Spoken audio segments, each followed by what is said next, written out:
Take time to sit with the human. Take time to listen to the human. Take time to help the human unpack the emotions that they're actually going through in the time. That's where it gets real.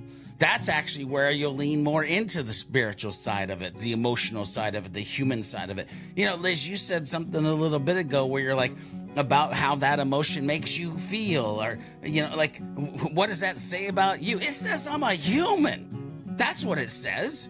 I'm dealing with my ish. What does that mean? Oh, you're not in control? No, I'm not, because I'm human. Everybody just needs to take a minute and think about what they've been programming themselves or have been programmed to think around the things that we say when these rough, dirty, dark emotions show up in life. Because we probably, in most circumstances, should be doing the exact opposite of what we're currently doing. Welcome back to Beyond Your Default. I am your host, Liz Moorhead, and as always, I'm joined by the one and only George B. Thomas. How are you this week? Liz, I am doing great this week. I have somewhat, sort of, kind of gotten back to my normal routine. I have somewhat, kind of, sort of made it through about 467 emails from being on vacation. I think I'm down to 61 emails at this point that I still need to go through, but at least I feel like I'm achieving some sort of success along the way. But it's a new week. It's a new episode. It's a new day. It's going to be a very interesting episode, I do believe. It is. And one thing I will say, though, before we get into today's topic is you and I have a check-in, my friend. It is the first time we are recording in the month of February. Yes. And if anybody listening right now listened to our morning routines episode from about a month ago, you may or may not recall that George and I set about a little challenge. We were going to integrate one new habit into our morning routine for the month of January, and then we were going to report back and see how well we did. Yes. So, George, do you want to remind the listeners of what your particular habit was and tell me how it went? Well, I cheated because I talked about two. I talked about a morning walk, and I talked about spending more time, devotions, Bible, praying, that kind of thing. So the spiritual side of my life. So those were the two things. A little bit more exercise and a little bit more spiritual, mental growth. Liz, why don't you remind the listeners what you are focused on? I was going to meditate for 10 minutes a morning, or 10 minutes each morning. Nice. Meditation was something I was already doing periodically throughout the day, but I wasn't set on a specific time. And so it was always the thing that either got kicked to the very end of the day or I would just neglect to do it entirely. So how'd you do? I'll be honest, 50% awesome, 50% not at all awesome. So I found it made me really clear on the fact that I need to think about what my priorities are actually in the morning. Because what I found fascinating about it is that when I had a routine in the morning that included meditation, my days were wildly successful. They were so much better. But what I found is that on mornings where meditation didn't happen, it wasn't that everything else went well and I just missed meditation. The whole morning, something was off. I had either hit snooze too many times or I had gone to bed too late the night before.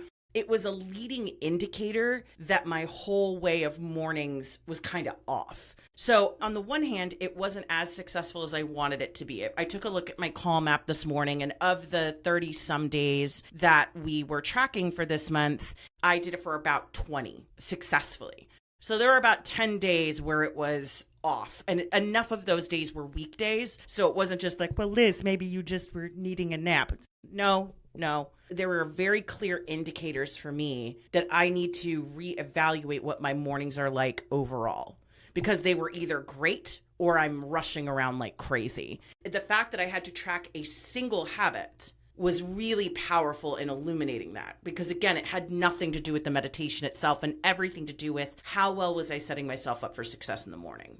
Yeah. When you say rush around, I just get anxious even thinking about rushing around in the morning. I know. I hate that. I love my mornings. And so note to self, don't do a challenge when you're about to go on vacation. I was wondering about that. Because dang it, if challenges aren't difficult when you're on vacations. So here's the deal. Before I left for vacation, walking every morning and was doing my Bible app, and I have a couple different plans that I worked through. I've actually completed 3 different plans. Like you can do 7-day plans and stuff like that.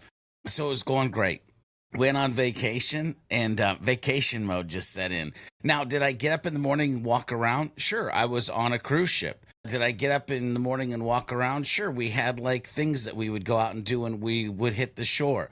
Did I open my Bible app? Not really. I probably spent way too much time in the casino, spent too much time at the ice cream machine, spent too much time in the buffet to do the Bible app while I was on vacation. So that, I was like, I sucked at that, right? But I was still moving. So I was kind of still doing one of the things.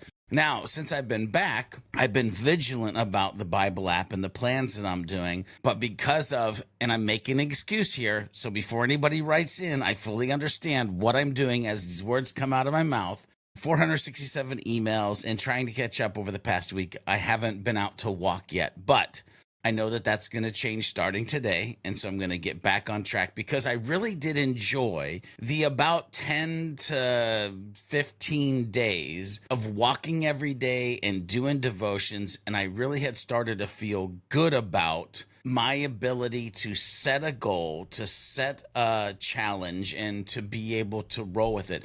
But again, this is something that historically I've dealt with. Like last time I was walking and I lost 79 pounds, it was a hiccup that caused me to fall back. Meaning I said, well, I'm just going to take a break for Thanksgiving and Christmas. And a break broke it, right? Oops. A break broke it. And so like I made this challenge, and then same thing. I look at myself. I try to understand myself. I try to learn from myself. Vacation was a break broke it. Now I need to fix it immediately and just get back at it. So I'd like to re-challenge ourselves, right? And like, at least me personally, I'm going to re-challenge myself to like, okay, starting February 5th, walking every morning, doing devotions every morning, and see where I get to between now and March. And if I can say, 20x days, well, actually February's less days. So however many X days we were able to accomplish this thing. Anyway, so I would call it, I love that. I would call it kind of like you as like let's give it a 50-50 or a 60-40 maybe. All right. Well, how about this? I'll check in with you in a month. All right. I love it. Accountability Awesome. is All right. key, which by the way is why I love the Bible app too, because I've like started to invite friends on there so they could see that like if I haven't shown up, and on purpose, like, hey, if you don't see me like doing something, like let me know, because then you're keeping me accountable. But anyway, let's move on to today's topic because it's I'll use the word interesting again for right now. I'm going to say it's juicy. It is a hot topic. It is a buzz phrase, buzzword, whatever you want to call it. Today, we are talking about toxic positivity. Yeah. Now, just as a quick lay of the land, when I say toxic positivity, what I mean is the act of avoiding, suppressing, or rejecting negative emotions or experiences. And what's interesting is that this happens under the cloud of positivity, right? Yeah. Embracing good vibes only. You can choose how you feel. Everything happens for a reason. Just stay positive. And on the surface, some of these sentiments are innocuous and they are genuinely positive ideas. But I think it's fair to say, George, we've got a bit of a problem here, don't you think? Oh, we've got a big problem. Like, let me just be real honest. Brought up this topic, and this was one more that you were driving. Like I have somewhere I'm like, we want to do this and this, and you're like, I want to do this, and I'm like, I never said this to you, but in the back of my head I was like, Liz, man, I don't know a lot about toxic positivity. Like, I'm not sure why you want to do this. And then I got into like the research, and I was like, oh shit. We have a problem, Houston. Like, I don't think I know much about it because I might actually be deeply basking in it and have been programmed from birth to think that it was okay. And here's the thing. I started to go back to like too much of anything in life can be bad for us. I'm not saying positivity is bad, right? But, and I'm not even saying the statements that you said are bad, but timing is everything. Like, there are a place and time for those statements. But let's say I woke up, right? And I'm coming down the stairs and I fall down the stairs, right?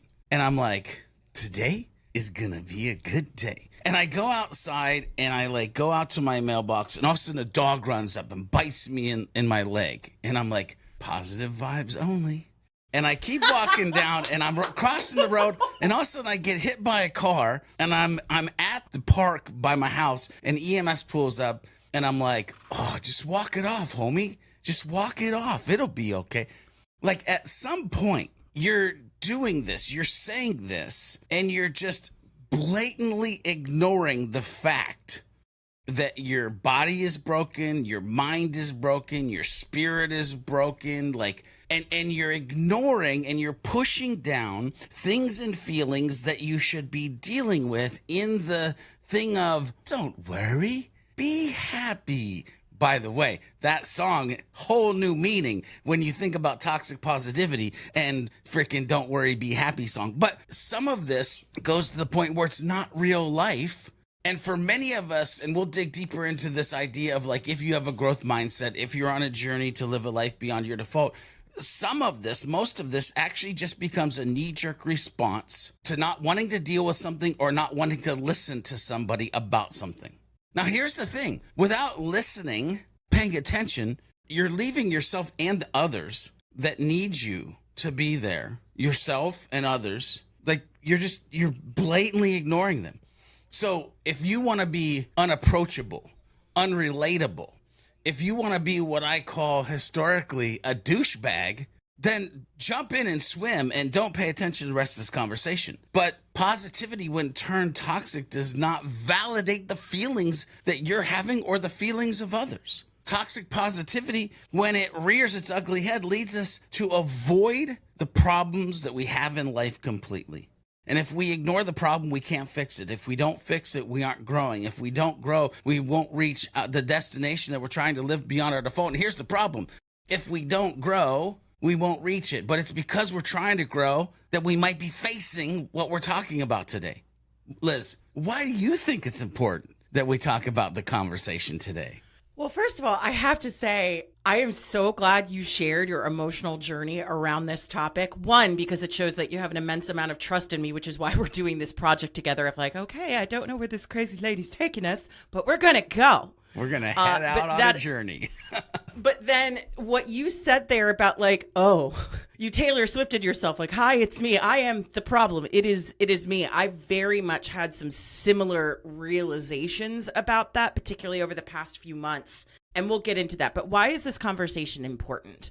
You really hit the nail on the head of, being able to move through challenging emotions. And even challenging emotions sounds euphemistic. When we have to deal with feelings that are hard, uncomfortable feelings, that is part of the process of having a growth mindset. That is part of the process of embracing a victor mentality versus a victim mentality. It is how you move through fear. It is how you move through failure.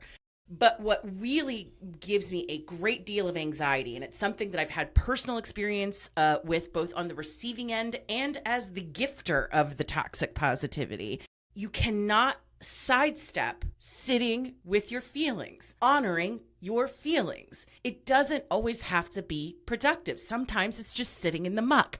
Like, I just had this vision of you, George, when you were describing, like, well, I fell down the stairs and then I got hit by a car and then I got bitten by a dog. Just you in this, like, bloody heap on the side of the road. And I'm like, George, how's it going? You're like, it's all right, man. Everything happens for a reason. That's it. That's it. God is trying to teach me something. And don't even get me started on how the religious side of this happens. Anyway, sorry, Liz. Oh, I will be going there, by the way. Geez. We're going there because... Anyway, but it's also something that we see a lot in workplaces as well, right? Like, I have had experiences working at companies where there's a big difference between I'm just here to complain and I'm not here to bring any solutions to the table. But there were times where I remember sitting in conversations and either myself or others would be accused of not thinking with a solutions mindset when I'm bringing up very clear and systemic problems. Yeah. And it's something you see a lot in startup culture. It's the seedy underbelly of the quote unquote odors mentality that we talked about in that episode. So this is something that I find fascinating because it's extremely prevalent in personal growth circles, given the rise of I love that a lot of people are trying to work on themselves. We're here doing a podcast about these topics ourselves, but I love the idea that we are doing so with the intention of making sure that, hey, have a feeling. Yeah. Have 5. Have them probably all. need to. Have them you all. Got to. Like, Liz, as we were doing this research, honestly, and I'm just, again, ladies and gentlemen, on this podcast, I try to be completely authentic, transparent, vulnerable of like the journey that I'm going through and the things that I think about. When I was doing this research, I started to think about Sidekick Strategies, the agency that we're getting ready to launch out of George B. Thomas LLC and the success that we've had. And I literally, this is what I said in my brain. This is the hidden demon that I need to pay attention to as I move forward and scale a team. Wow. This is the thing that is not being talked about, is not being paid attention to, and I need to make sure I put safeguards in the business and the way that we communicate and interact with each other around this topic right here. Like, that's how heavy this was hitting me as I was going through this research. So let's dig right into this, because you've already alluded to the fact that doing this research made you realize you have a relationship with toxic positivity in your life. So could you talk to me about what that experience is that you see now? How does it manifest in your life? Yeah. So first of all, I'm not always toxic, but I have noticed something that could easily creep in and I have been part of historically. And like you said, I've received it and I've given it. And the other thing that I'll say that I started to think about is I started to pay attention to the things that we might say when positivity turns toxic. And I had to take a minute and go, oh man. Because I started to think about all the times that I had dished it out. And I started to reflect on the way that I actually should have interacted in those moments with humans. Because, for me, Liz, it's all about the humans. It's about helping the humans. It's about being a catalyst to the humans. It's about leaving the humans better than I found them. But so many times I thought that I was leaving them better than I found them by some quippy response based on positivity and, optimism. And I probably should have just been like, well, how does that make you feel? Or what are we going to do about that? Or have you navigated the 17 feelings that are obviously brewing up in your mind right now? But here's the thing. I want to go, oh, man. Okay. I think as a male, I think many of us are raised in a version of toxic positivity. Let me explain. Toxic positivity to me is something that demonizes bad emotions, sadness, frustration, anger. It's something that shuts down needed communication. Let me say that again. Toxic positivity to me is something that demonizes bad emotions or is something that shuts down needed communication. The amount of times as a kid or an adult, I've heard walk it off, suck it up, man up. Like, these statements are a special hidden type of toxic positivity. Sure, they're not saying, look at the bright side or, hey, be positive or some other statement, but these short set of words hit just as hard. And they're the knee-jerk responses of fathers and grandfathers and mothers to their sons because it's not okay for us to share our emotions. Men don't share their emotions. We're programmed to hold it in. And I've been honest on this podcast of if there was something that I could get back in life, it would be the ability to feel my emotions more easily than I can at this point. But here's the deal. I've been on the flip side of that. I've been the guy who had the knee-jerk responses. I've been the person who said things like, everything happens for a reason. By the way, do they? Maybe. But I should understand that maybe that human didn't need to hear that in that moment. Just like I've probably told my sons, walk it off, suck it up, man up, buttercup. That's not what they needed to hear in the moment. They needed to understand that it's okay to communicate. It's okay to feel. It's okay to be human. Maybe my kids, my sons, or the people that I've dealt with, maybe those humans needed me to be more empathetic to their place and mental space in life at that point in time. This is why, for me, the past 10 to 15 years, I've been such a big fan, by the way, a human megaphone, if you will, around empathy and being empathetic. It's just a hot buzzword for me that I'm trying to be listen, we got to walk a mile in their shoes. We got to think about how they feel. And a lot of this is because of my history. and the understanding that as a male, I was probably programmed, transformed, thought belief structure around just being a positive, guy who can walk it off or suck it up or man it up. So that's my take, my experience with it. And I'm actually super excited to see with the catalyst point that I'm at now and the understanding of the thing and what it has been in my life, actually where it goes in the future, to be honest with you. But Liz, what about you and your experience with it? Man, that could be a whole podcast episode unto itself. But I'm very similar to you in that, and I already said this, I have been on both the receiving end of it, and I've also been the giver of toxic positivity.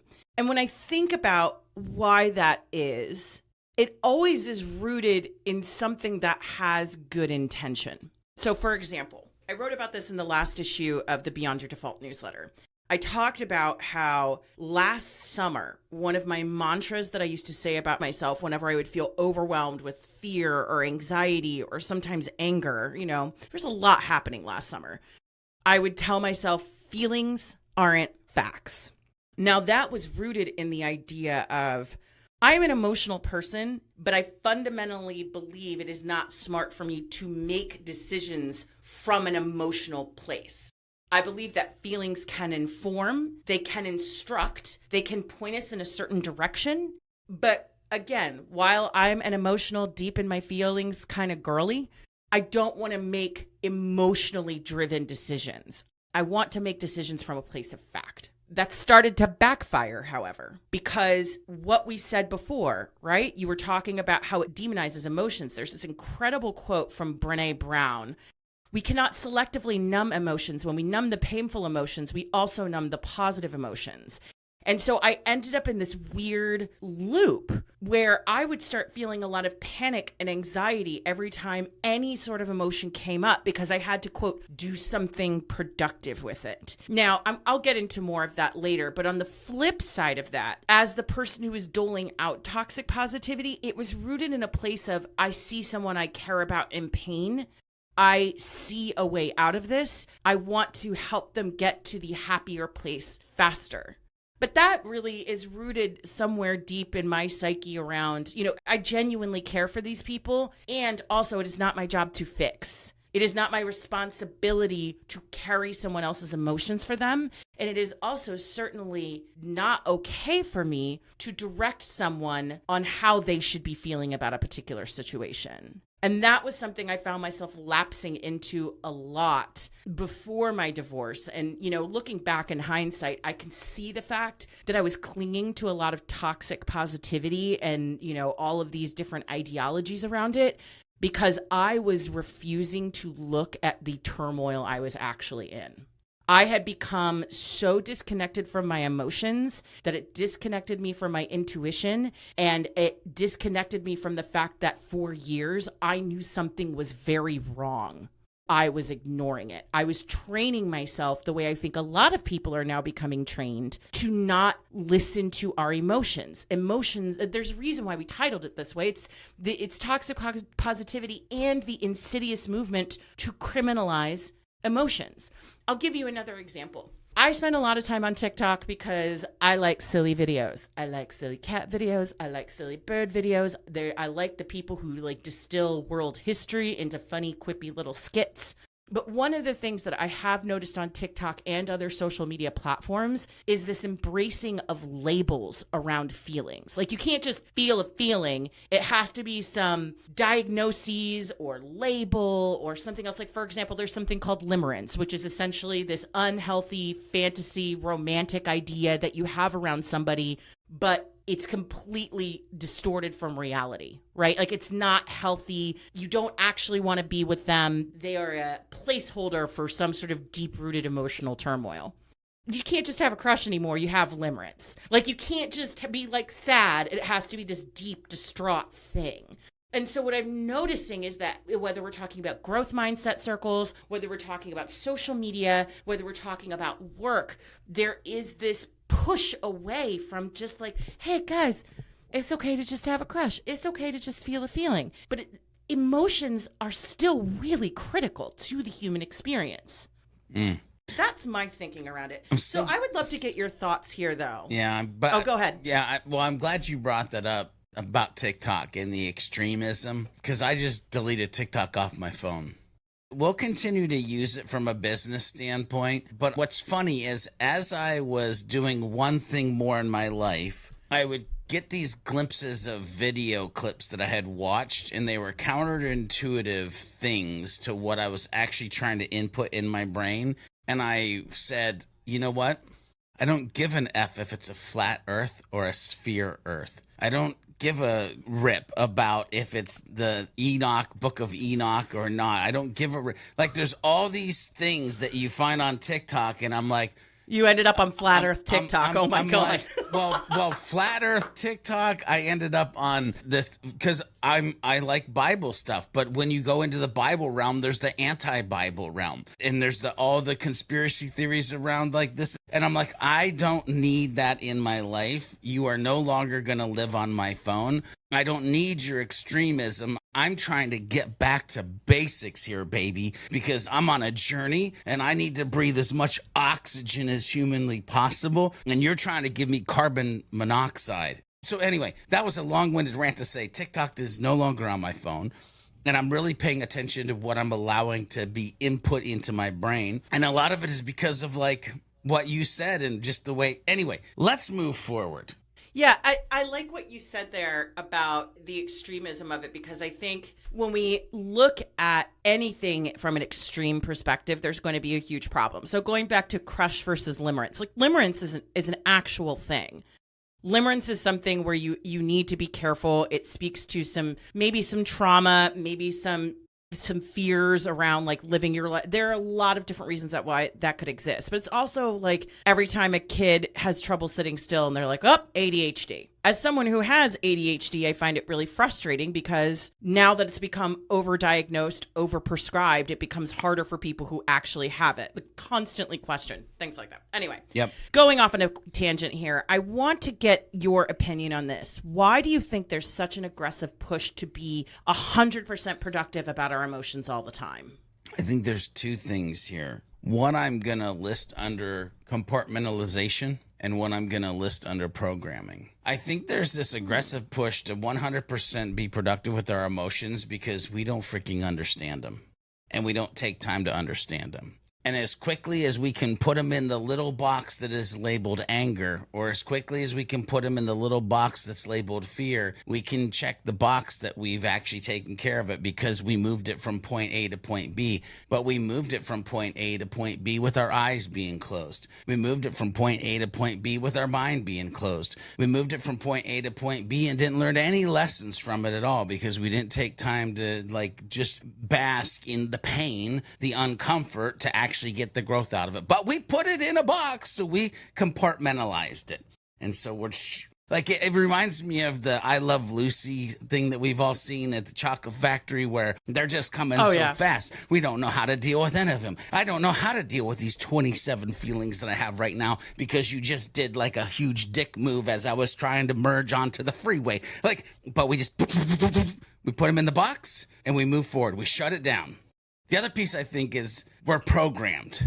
I'm going to tell you a real story. I was on vacation, as we talked about at the beginning of this. One of the excursions we went on, we actually went on a boat. We were going to go watch turtles swim in the ocean and other sea creatures, of course. There are more than just turtles. But we were there for the turtles, ladies and gentlemen. Pro turtle family, yes, got it. We had our, snorkeling gear, and we're like getting ready, and boat pulls up, and they go to let us get in the water. And there's stairs that go down from the main part of the boat to like where you can actually then get into the water. And I'm standing there 1 minute, and the next minute I'm not. And you hear poof, poof, and that's me falling down 5 stairs. And no. Here's where I'm the studly guy that I am. I hop up and people are like, "You okay?" And I'm like, I'm okay. I was not okay. But my programmed response was, I'm okay. Liz, I had for 6 or 7 days bruises on my elbow. I couldn't lean on my elbow. I had bruises on my back, bruises on my butt, because I hit hard and I hit several times on the way down. But I'm okay. Walk it off, suck it up, man up, buttercup, I'm okay. Like, we're programmed to be okay when everything isn't okay. And so I started to think about that. Like, why do people not go to therapy? Why do people not grace the doors of a church and actually talk to their pastor if they're churchgoers? Why do people not work on their ish? Because not being okay has been painted as a disease. And ladies and gentlemen, listeners, I'm here to tell you, it's okay to not be okay. Like when you finally have the realization and quit compartmentalizing your ish into boxes as quick as you humanly can and take time to learn lessons from it along the way and actually feel it, it's okay to be in that state. You don't have to feel like you're less than. You don't have to feel like you're worthless. You don't have to feel like not being okay is a disease. That's not how it's supposed to be. But I jumped right up. I'm okay. I hurt for days. But I didn't want anybody to know because I didn't want anybody to pay attention. I didn't want to be the topic of conversation. I didn't want anybody to like, oh, let's check you out. I probably should have had somebody freaking check me out. But don't worry. Be happy. The rum punch will take care of it. And it did take care of a little bit. Anyway, I digress. You know, it reminds me of the conversation that we had about anger a number of episodes ago. And it reminds me, one of the things that we discussed about at length in that episode is that anger is usually a Trojan horse emotion. It's usually got some other stuff packed in there where if you ask yourself a few clarifying questions of why am I feeling the way that I'm feeling, other stuff will start tumbling out. Why are you angry? Well, because they made me feel this way. Well, why do you feel that? Well, because I feel shame now. I feel guilt now. I feel all these different things now. And that's when you start getting to the real story. That's when you start getting to the root cause of what's actually happening. But to your point and the story that you told, you know, the reflex is to immediately be okay, immediately have your ish together, immediately be in control. And so when I thought about this question for myself of why is there this aggressive push to be 100% productive about our emotions all the time, it's what you're talking about. It's this idea of we need to be in control at all times. We need to have the appearance of being in control at all times. And it's this weird regimented thing where we're all becoming hyper vigilant about our emotions. I mean, for me, it has created times in my life where I would get stuck in these horrible loops. And this is where I spent a good portion of last year, where unless my feelings were falling into very narrowly defined parameters, which what those parameters are would depend on which quote unquote expert you're listening to, right? Am I being too happy? Am I being too sad? Are the feelings that I'm having are safe? Are they valid? You and I were talking before we hopped on. Let's just pull back behind the scenes for a minute. You asked me how I was doing this morning, and I stuttered a little bit, and finally I said, well, I'm going to ask my friend out on a date this week. Yep. Do you know how long it took me to be like, well, it's okay for me to have feelings about somebody? Yeah. It's, I'd like just to enjoy them. Like, I think it cuts both ways. It's both the in control of the negative emotions, but it's almost robbing us of our joy too. Like, crushes are fun. Big moments of joy are fun. Yeah. Falling down, less fun. Less fun. But, but being numb is fun. being numb, and you can't be numb in one area and not be numb in both. Like, literally, by trying to suppress all the negative, bad feelings, you are limiting the joy and happiness. And so many of us, by wanting to be in control, we feel like numbing it all is the control. And it's not. I see this quite a bit in more of the new age Instagram spirituality stuff that's become very prevalent. I know we see this as well in some aspects of the Christian faith as well, but this idea of control, this idea of you choose how you feel. It's this idea of if you are not always lapsing immediately into acceptance, grace, if you are not always in a space of, like, this is something I encountered quite a bit last year, this idea of, well, you choose how you feel.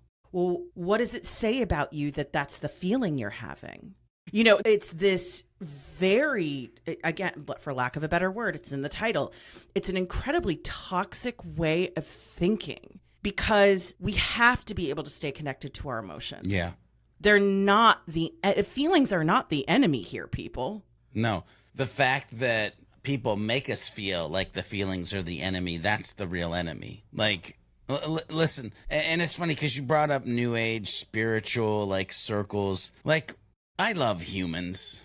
I really do. But as humans, when we see something wrong, we try to battle it the best that we know how. And if we can't deal with it ourselves, but we're telling people how to deal with it, the advice that is being dished out might not be the greatest. And especially when you think about like new age spirituality, different types of books, whether it be, whatever spiritual book that you're prescribed to, half the humans probably only read a quarter of the book. Half the humans probably only spend 10% of their day even thinking about it.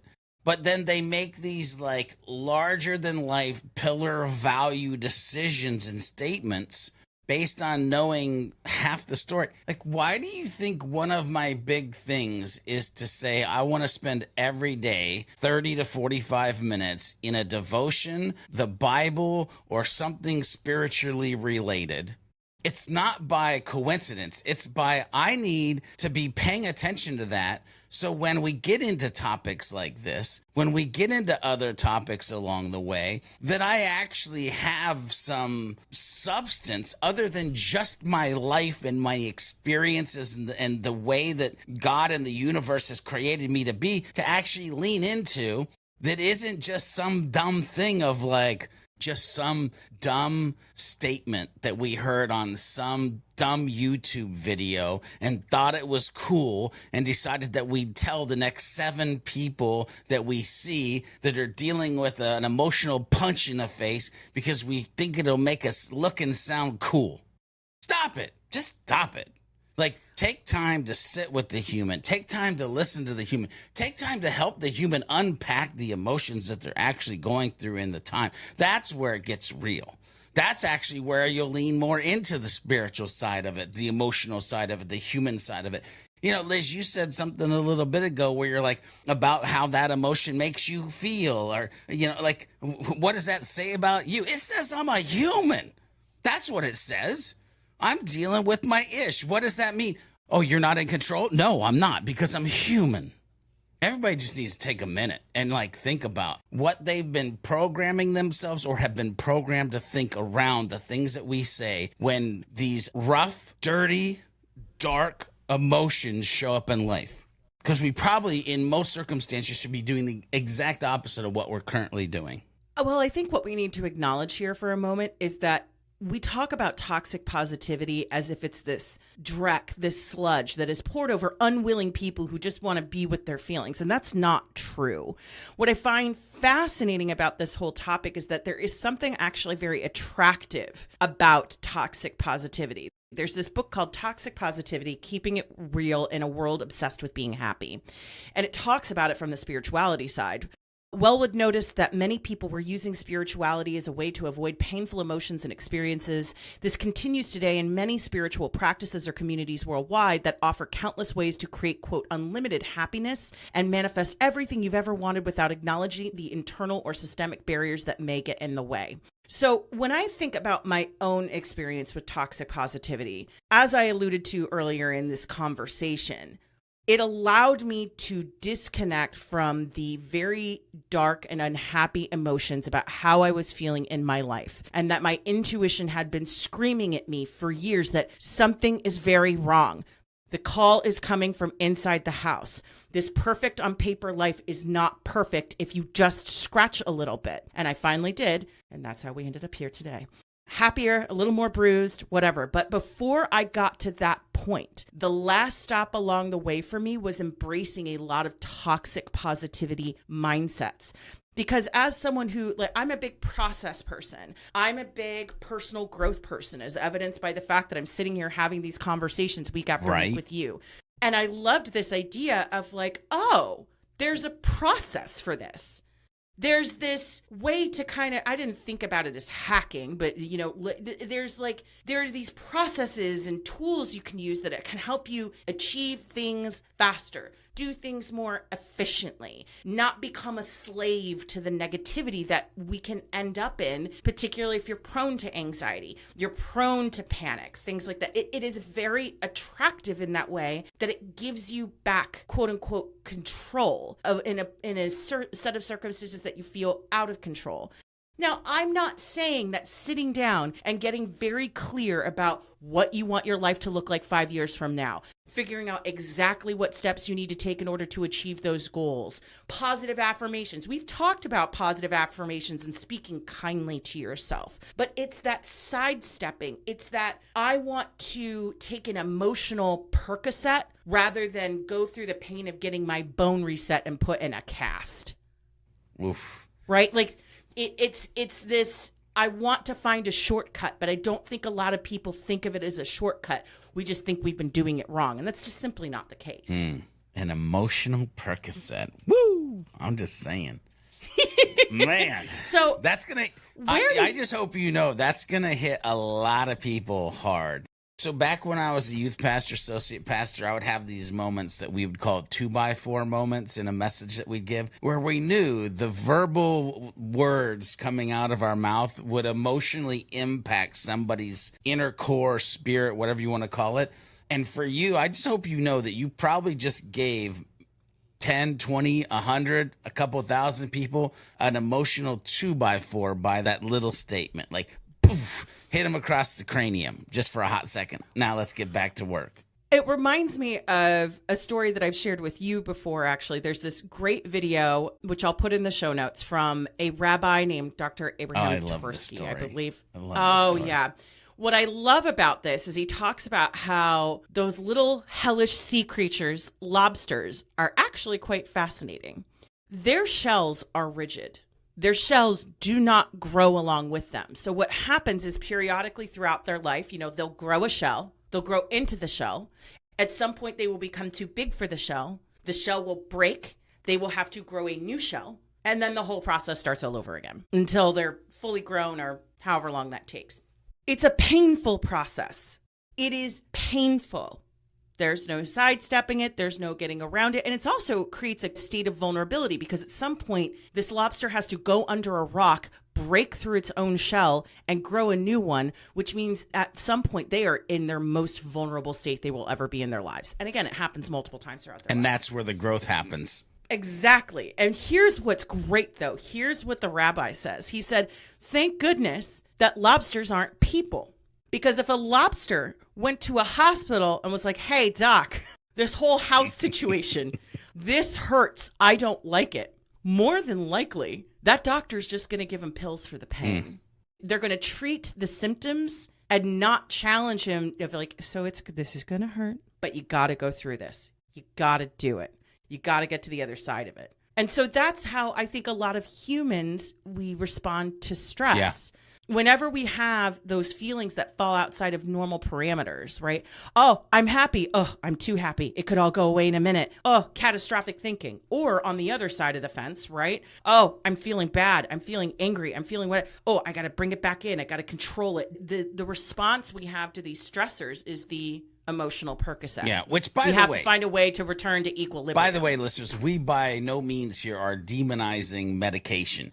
If you need medication, take your medication, be on your medication. We're just simply saying the ease of it versus like challenging yourself to push through. But don't get this mixed up of like we're saying, oh, if you take medication. No, that is not what we're saying. Absolutely not. I am a big fan of modern medicine. Yeah, me too. Big fan. Me too. I probably should have seen a modern doctor when I went down the steps.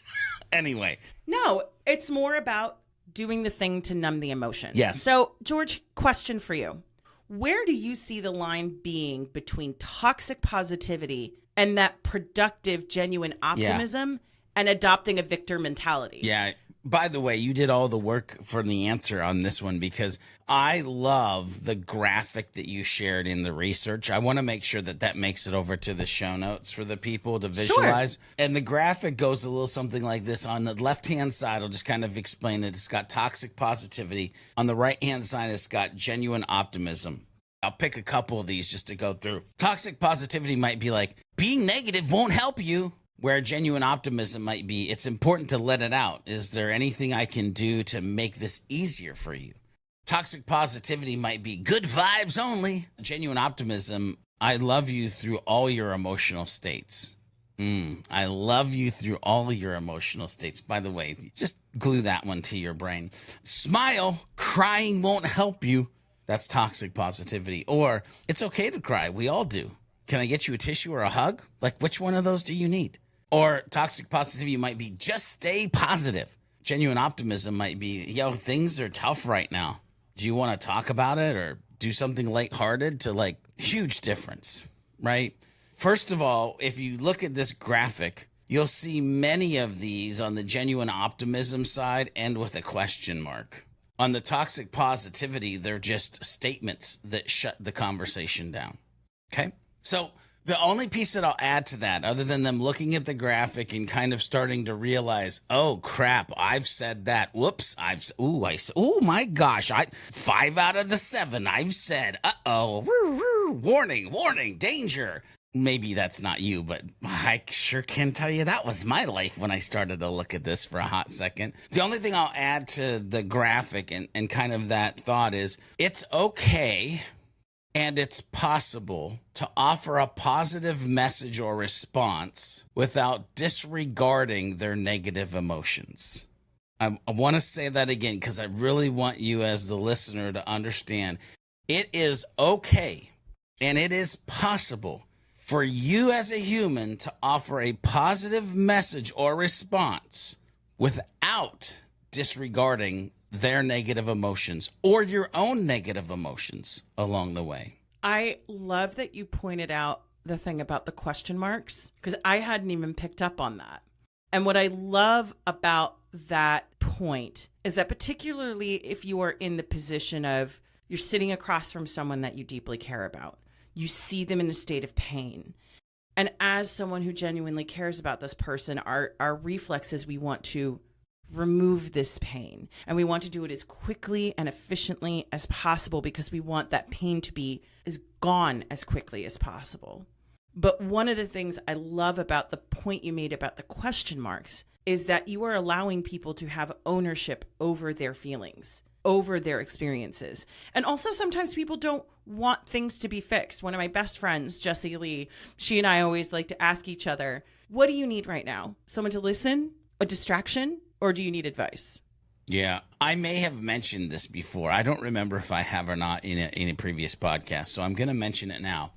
One of the all-time wife and husband hacks that I have found through life is this simple question. I'll ask my wife. She'll start to talk about something, and I'll look at her and I'll go, listen or fix? That's smart. And she'll say, listen, or she'll say fix. And then I know to go into we're about to do something mode.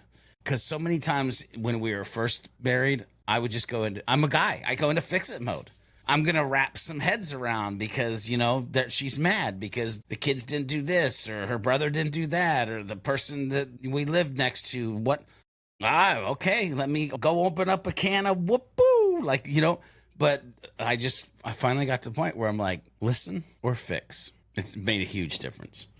Why do you think it's important to honor our feelings and emotions? Yeah, so many reasons. But pertaining to this podcast and the way that we're delivering this information and the future book and how it'll all kind of tie in, I think there's things when you're trying to live a life beyond your default that are core pieces that we need to pay attention to.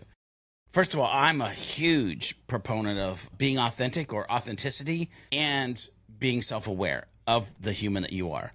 I've had people tell me you're the same on stage as you are at your fire pit, as you are at, like, you're just going to get George.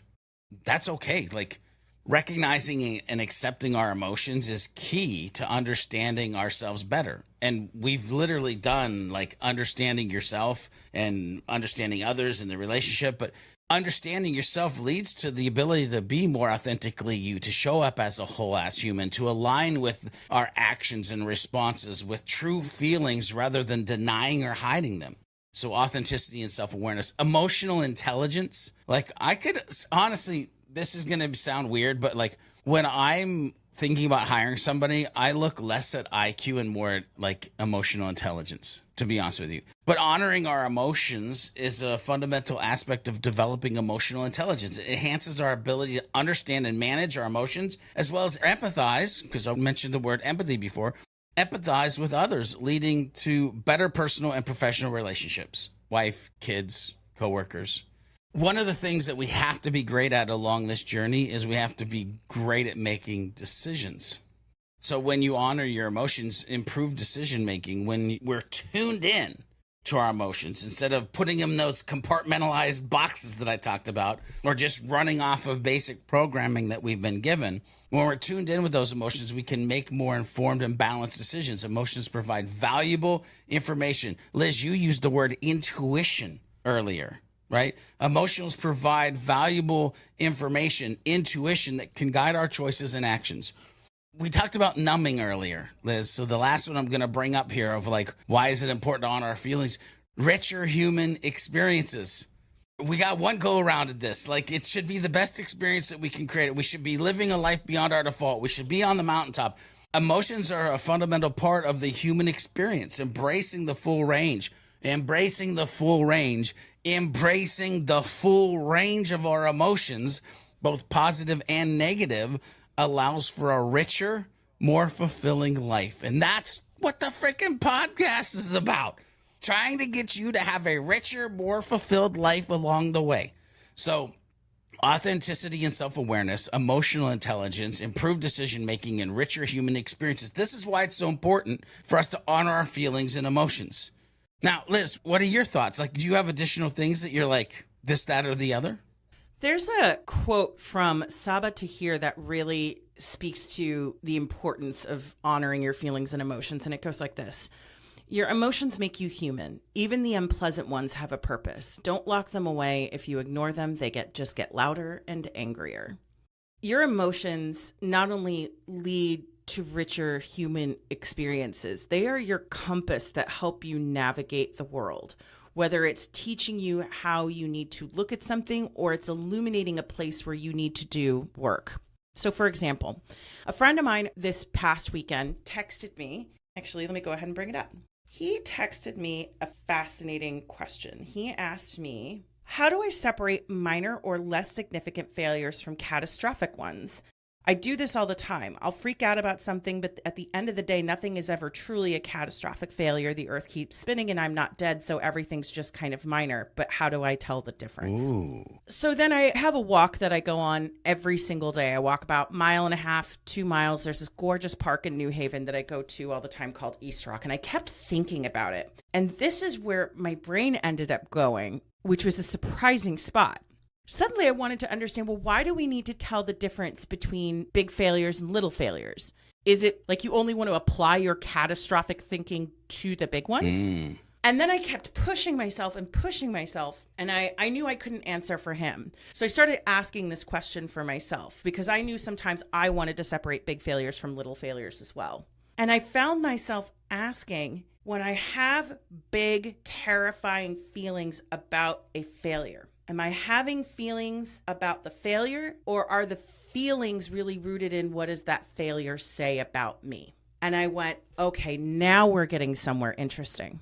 And this is what I mean by your feelings can be a compass. They can show you where you need to do the work. I just finished reading The Obstacle is the Way by Ryan Holiday, who is an incredible modern scholar about Stoicism. I love Stoicism. I have some issues with how, very unilateral it is about feelings and how to treat and act around emotions.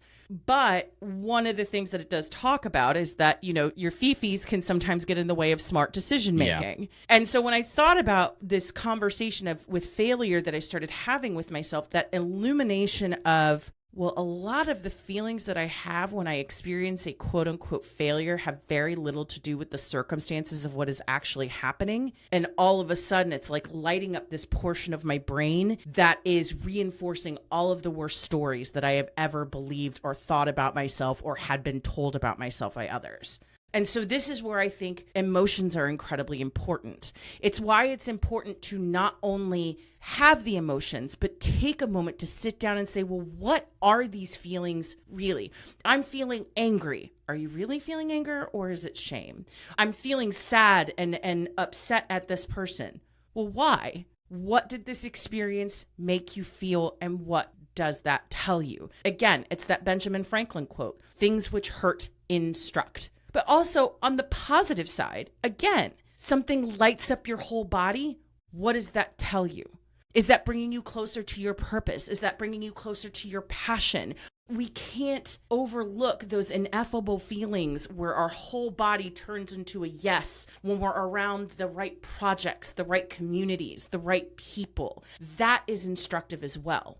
So when I think about the importance of honoring our feelings, is that if we take the time to sit there and allow ourselves to be uncomfortable and be honest with ourselves about why we are feeling a particular way, positive or negative, the guy I'm about to ask out on a date, I've spent months feeling quote unquote uncomfortable about it just because I couldn't honor the fact that, like, oh God, this feeling I'm trying to avoid is actually a happy feeling. This is a happy feeling that I had demonized within an inch of its life. I'm like, this is making me uncomfortable. Why are things weird? Am I weird? This is so, oh God, I'm having a feeling and I'm trying to kill it. Like, that's where this thing gets so wild. Yeah. So that's my take on it, is that if we take the time to sit down, like, if you want to be a productive growth mindset person, then be productive about your feelings. Don't try to kill them. And sometimes being productive is like, I just need to sit in the storm. Yeah. I need to let the rain pass. I need to understand what's happening. Yeah. That's my thinking there. I love it. So you brought up something at the start of this conversation that I want to spend a little bit of time on here. And that is this gendered conversation around feelings. Yeah. Because what I find fascinating about it is that men are trained from birth. Don't cry, don't show weakness, don't do this, don't do that. You are here to be strong, and you are here to do all of these things. And when you see a man cry, it's like, oh God, what's homeboy's falling apart. What's wrong with him? Exactly. Women, we have the other extreme.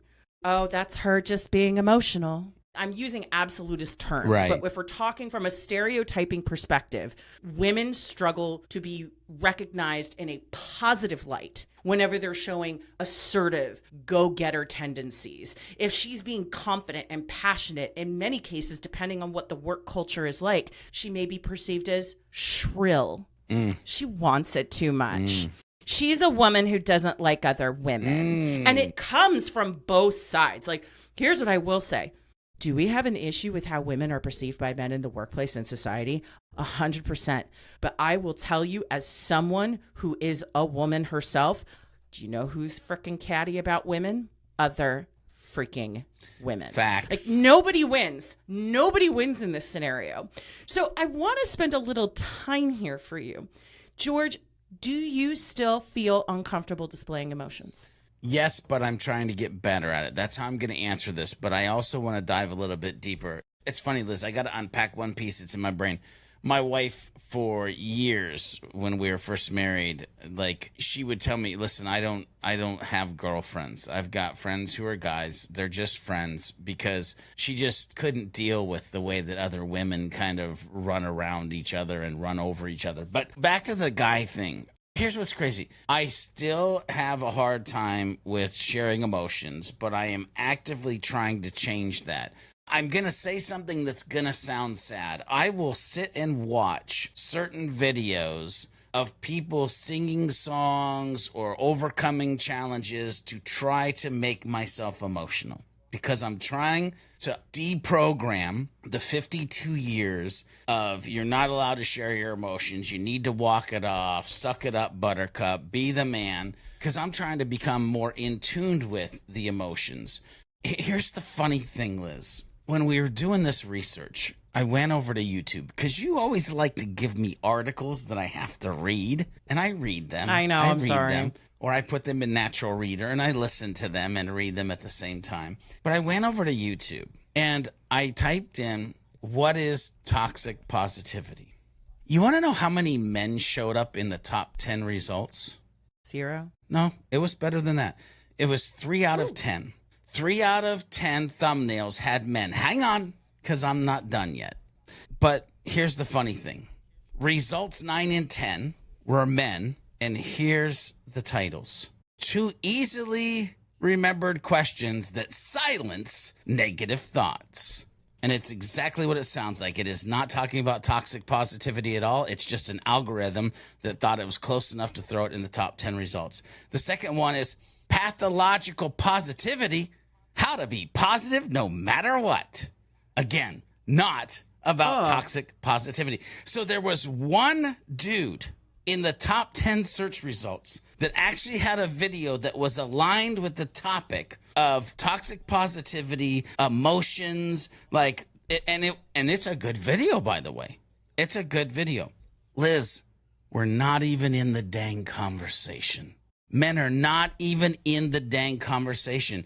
And this to me is a freaking travesty. Like, why are we as men considered weak if we embrace our emotions? Why are we not allowed to think of vulnerability as a superpower? I think that we should. I think that we should be allowed to do this. But unfortunately, that is not the narrative, and that's not what we're doing. And I'm challenging myself moving forward. I want to talk about toxic positivity. I want to talk about emotions. I want to talk about being vulnerable. I want men to realize it's okay to not be okay. It's okay not to be in control. It's okay to feel what you're feeling. You don't have to press it down, press it back. It's okay. I think the world would be a much happier place if more men were empowered to be not okay. Without a doubt. Because I know that in so many ways, the rise of toxic positivity is basically that friend on steroids who cares about you so much that they just try to fix everything for you. You know what I mean? Yep. Like, these come from well-meaning places, or they come from places of, I am dealing with so much pain, I need to find a way out, and I'm looking for hand-holding instructions to get me out of whatever this dark place is that I'm in. Yep. Which was the place I was in last year. I was scrambling, trying to find any shred of how do I find my way out. And sometimes, guys, that way out is therapy. Talking to a friend. Just saying out loud, I am not okay. Facts. And it's so funny to me how sometimes we're so not used to having emotions and feelings in our bodies that it's kind of like what I told you earlier. I was having extremely positive emotions, but it's like my emotional immune system was like, set phasers to stun. Kill it. It is an emotion. Kill it. And it's like, no, she just likes a guy. It's okay. Everything is fine. Stand down. Yeah. Like, our nervous systems are so shot in so many ways. Like, we're always operating at extremes. Now, you always are incredible at giving advice. So I'm about to ask a question where it is for our audience, but it's also for me. Yeah. We've been talking a lot about us in the seat of being the giver of toxic positivity. But again, as we've talked about it at length in this episode, we can find ourselves on the other end of the spectrum. Like, I know there have been cases where I've been on the receiving end of toxic positivity, and I didn't know how to advocate for myself in the moment and the validity of my feelings. You know, I am feeling X kind of way. Well, Liz, you're in control of your feelings and emotions. What, you know, all of those like little insidious things. So how would you suggest folks respond to others in their lives if they find themselves in that situation? Yeah, I'm going to keep this one short. It's okay to stand up for yourself. Like I mentioned that graphic, right? You know, you come into the situation, oh, being negative won't help you. Reverse engineer that it's important to let it out. Is there anything I can do, like should be coming from them? Stand up for yourself. Actually, here's how I'll say this, and then I'm done with this question. You can add to it if you want. Stand up for yourself and realize that you've been provided a great life-teaching moment for that other human. I love that. Like that would 10 be your out of 10. knee-jerk No response. notes. Yeah. I've That's what I had would say. situations like that in the past where I've had to advocate for myself. And the one thing I would say is, you know, sometimes you have to prepare yourself for a negative reaction, and that's okay. I think we have to keep in mind that these are our emotional experiences. These are the things that we have to go through on our own. So there are cases where your advice, what that has looked like in practice for me is, I genuinely appreciate how much you were trying to help me right now. But what I really need right now is for someone to just listen and not help me solve, because I'm not sure what I'm solving yet. Or I've actually had cases where I'm like, this is just an unproductive rant and it's a better out than in situation. We don't need to fix it. We don't need to solve it. It just needs to be. So being really clear about what your needs are emotionally can be exceptionally helpful. And then in some cases, and I had this happen a couple of times last year, don't create more of an emotional burden for yourself if somebody is more interested in being the role of the savior rather than the role of the friend or the good listener. Just say, hey, thanks for the advice. I appreciate your time, and move on. You don't need to compound whatever angst it is that you're in because somebody else is creating more of an emotional problem for you. So, George, I want to leave our listeners with a bit of hope. Not that we haven't provided hope in this episode, but as you said at the beginning, we've talked a lot about growth mindset. We've talked about victim versus victor mentality. We've talked about a lot of things where it does require a bit of, all right, pull yourself up by your bootstraps. But there is that critical component, right, of being with our emotions, honoring our feelings, being honest about them. So what is possible when we allow ourselves to experience our true feelings and emotions? Yeah, ladies and gentlemen, I'm going to keep this short and sweet as well, because I realize that you've been hanging out with us for over an hour at this point around this conversation. And so there's 4 things that I'm going to hit upon that are very important as you're on a journey for a life beyond your default. 1, increased life satisfaction. I've mentioned this. I'll continue to mention it. We got one go around on this. But increased life satisfaction, embracing the full range of human emotions, including the uncomfortable ones, can lead to a more authentic and fulfilling life. It allows us to live more fully and experience a richer array of life's experiences. Do you not want that for yourself? I want it for you. I want it for myself. So it's okay to do that, but it's going to take going through the messy, uncomfortable, and positive emotions. Quit numbing them all down. Authentic relationships. Being in touch with our emotions allows us to communicate more honestly and effectively. This authenticity fosters deeper, more meaningful connections with others. Go back to the episodes we did on relationships and the relationships that we bring with us along this journey. But if you want increased life satisfaction, authentic relationships, it's through the emotions. It's allowing ourselves to experience true feelings and emotions and not getting caught up by this hidden demon that is toxic positivity. Deeper self-understanding. I've talked about sitting at the base of that tree, ladies and gentlemen. I've talked about understanding yourself and self-awareness. Experiencing our true emotion leads to greater self-awareness. We understand our triggers, preferences, values, which are crucial for personal growth and making life choices that align with our authentic selves as we move forward. Greater resilience. The journey is hard. The path is narrow. The hill is steep. You're going to need to be resilient. By facing and navigating through our emotions, we build resilience. This helps us better handle future challenges and recover more quickly from setbacks or emotional upheavals. I want you to understand, by facing and navigating through our emotions, we build resilience. This helps us to get better and handle our challenges and recover more quickly, allowing us to get back on the path to the goals that we have and live a life beyond our default.